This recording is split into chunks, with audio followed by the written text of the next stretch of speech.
নমস্কাৰ সকলোকে স্বাগতম জনাইছো অন্য এক নতুন ভিডিঅ'ত। তো এইটো ভিডিঅ'ত কম যে আমাৰ মুখ্যমন্ত্ৰী ডাঙৰীয়াই কি ক'লে এডিআৰই 2.0 বিষয়ে, যে কেনেকৈ এক্সাম কণ্ডাক্ট কৰিব, কি অসুবিধা আছে, সবিশেষ এইটো ভিডিঅ'ত কম মানে মই আপোনালোকক দেখুৱাম যে ফেচবুক লাইভৰ জৰিয়তে হিমন্ত বিশ্ব শৰ্মা ডাঙৰীয়াই কেনেকৈ ক'লে, যে কেনেকৈ কণ্ডাক্ট কৰা হ'ব, কি অসুবিধাৰ সন্মুখীন হ'ব পাৰে, চিলেবাছ কি হ'ব, সবিশেষ ফেচবুক লাইভৰ জৰিয়তে কৈছে। তো মই জাষ্ট আপোনালোকক দেখুৱাব বিচাৰিম যে আমাৰ মুখ্যমন্ত্ৰী ডাঙৰীয়াই কি ক'লে ফেচবুক লাইভৰ জৰিয়তে।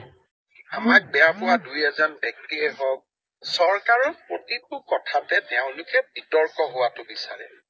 আৰু বিতৰ্কৰ পৰা তেওঁলোকৰ যে কিবা লাভ হয় এনেকুৱা নহয়, যেন বিতৰ্ক কৰি চৰকাৰখনৰ ভাল প্ৰচেষ্টাসমূহকো তেওঁলোকে যাতে কৰবাত নিগেটিভিটিলৈকে ৰূপান্তৰ কৰিব। সেইবাবে ময়ো সাৱধানে থাকিব খুজিছো। এইবাৰ আমি প্ৰিলিমিনাৰী পৰীক্ষা মেইনছ আৰু ভাইবা ভচিৰ মাজেদিয়ে আমি পৰীক্ষাৰ ৰিজাল্ট দিম। অৱশ্যে 11 লাখ ছাত্ৰ ছাত্ৰীয়ে যেতিয়া 2100 পৰীক্ষা কেন্দ্ৰত পৰীক্ষা দিব, ই এটা ভীষণ প্ৰত্যাহ্বানমুক্ত হ'ব।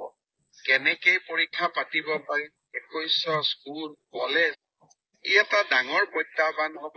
চৰকাৰী বিষয়াসকলে এই বিষয়ে আলাপ আলোচনা আৰম্ভ কৰিছে। ৰাইজৰো সহযোগিতা লাগিব।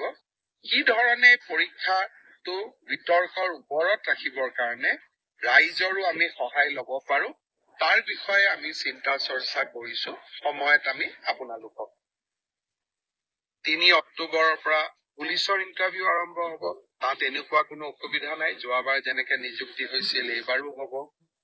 আৰু শিক্ষকৰ নিযুক্তিৰ ক্ষেত্ৰতো আমি ইতিমধ্যে ব্যৱস্থা আৰম্ভ কৰিছো, আৰু ইয়াতো বহুত বেছি বিতৰ্কৰ অৱকাশ নাই। আৰু এইবিলাকত নিশ্চিত কোৱালিফিকেশ্যন লাগে কাৰণে কেণ্ডিডেটৰ সংখ্যাও, কিন্তু তৃতীয় আৰু চতুৰ্থ শ্ৰেণীত এইবাৰ অসম্ভৱ প্ৰাৰ্থীয়ে আবেদন কৰিছে।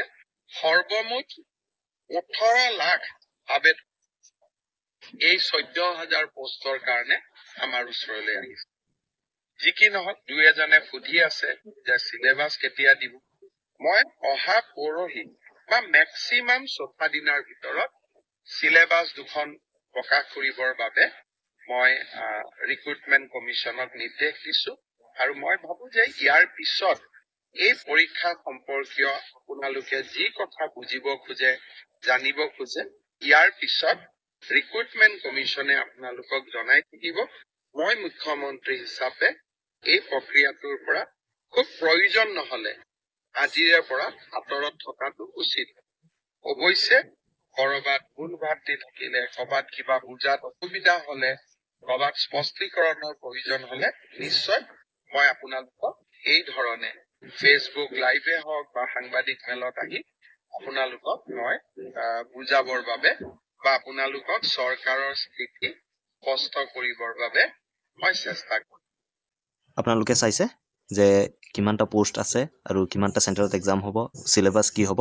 চিলেবাছটো অতি সোনকালে আপডেট হ'ব। যেতিয়াই আপডেট হ'ব মই ডেফিনেটলি আপোনালোকৰ কাৰণে চিলেবাছটো লৈ আহিম আৰু ডিটেইলছত আলোচনা কৰিম যে কেনেকৈ পঢ়িব লাগিব, কি কৰিব লাগিব। তাৰ কাৰণে চেনেলটো ছাবস্ক্ৰাইব কৰি থ'ব। ইয়াৰ পৰা এটা কথা স্পষ্ট যে এইবাৰ যিটো এডিআৰই এক্সাম, সেইটো প্ৰিলিমছ আৰু মেইনছ নহয়, এইবাৰ মেইনছ আৰু ভাইভাৰ জৰিয়তেহে প্লেচমেণ্টটো দিয়া হ'ব। যদি ভিডিঅ'টো ভাল লাগে প্লিজ লাইক কৰি দিব আৰু আপোনাৰ বন্ধু বান্ধৱী সকলোৰে লগত শ্বেয়াৰ কৰি দিয়ক। ধন্যবাদ। জয় অসম।